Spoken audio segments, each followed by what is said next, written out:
Hello everyone. In this video we will talk about the Industrial Relation Act, an important chapter of industrial law for the students of business law. We'll be discussing the topic of trade union, an important topic. The video will be useful for the students of BCom 2, BBA, MBA, LLB, PCMA, CA. Stay with us. Let's begin. Trade union is actually a combination of people where workers and employers meet together and they negotiate with each other and communicate with each other to settle the disputes among them. So trade union is a body, an organization which is formed primarily for the benefits of the workers and the employers both. Trade union helps and acts as a bridge between the employers and the employees. It facilitates the workmen and work for the betterment and better relationship between the workers and the employer. If you look at the functions of trade union, they could be categorized into four main heads, that is militant functions, fraternal functions, social functions and political functions. Let's see what these functions are altogether. Beginning from the first category, that is militant functions, trade unions basically work for achieving the higher wages and better working condition of the workmen. It raises the status of workers and their living standard. It protects the laborers against injustice and unfair treatments. It helps them, it fights for their rights and benefits them. If we look at the fraternal functions, these are basically to take up welfare measures for improving the morale of workers. It generates their self-confidence. It encourages sincerity and discipline among the workers. It gives them opportunities for the growth in their work positions and for their promotions. It protects the women workers and reduces the discriminations against the men workers and women workers.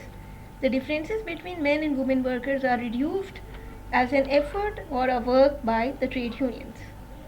If you look at the social functions or the responsibilities performed by trade union, they basically carry out social activities and they discharge social responsibilities through various sections of the society like educating the customers, etc. If you look at the political functions, they basically affiliate the union to a political party, and this is how the trade union becomes stronger. As a strong party, it helps the political parties in collecting donations and they seek help from the political parties during the period of strikes and lockouts. Particularly if the strike or lockout is illegal, then it facilitates them a lot. So these were the functions performed by the trade unions in industries. If we look at the merits, they basically work to maintain uniformity and similarity in the wage rate of the employees. They work for the self-respect among workers. They enforce a spirit of self-reliance and self-respect among workmen and build up their national character. They do negotiate, they do communicate with the employers. Being members of an organized body, workmen are able to communicate with their employers and place their grievances with a certain status and dignity. So there are many merits of trade union which benefits and helps and facilitates the workmen and employer. If we look at the registration process of a trade union, it's given in all the books of business law particularly, and this is the complete registration procedure in which an application form is to be taken. All the application requirements like statement showing the name, addresses of trade union, date of formation, its title, name, ages, addresses and occupations of officers, statement of total paid membership, name of establishment for which the trade union is working, total number of workers employed, name and addresses of other trade unions. If there are more than one trade unions, the names of all trade unions must be mentioned. Names, addresses and registration numbers of member unions in case of federation. 3 copies of constitution are to be attached. A copy of resolution of the members should be attached. A copy of resolution of members authorizing president and secretary to apply for registration should be there. A copy of each member union agreeing to become a member of the federation in case of a federation. If we have more than one trade union, then this requirement is to be met. Registration requirements are given here under the law. These are the requirements for registration. The name and address of the trade union should be given.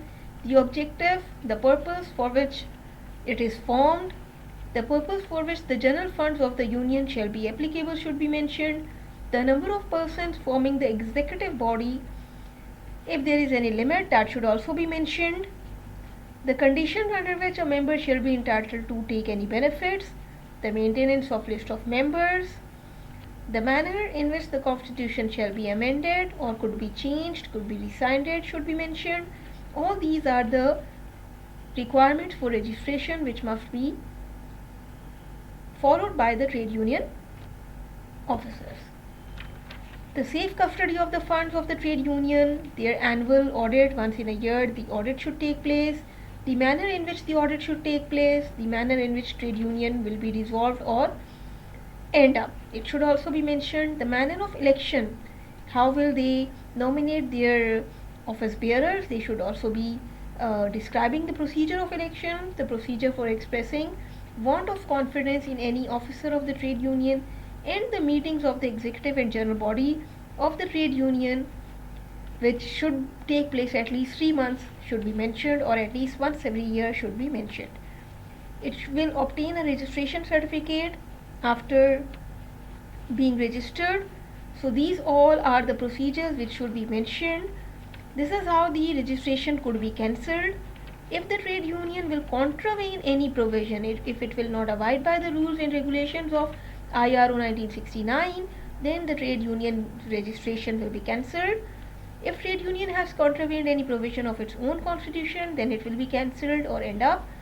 Trade union have dissolved itself and does not exist anymore. If the people of or the members decided themselves that we will be ending up with this trade union, then it could end up. A disqualified person has been elected as an officer.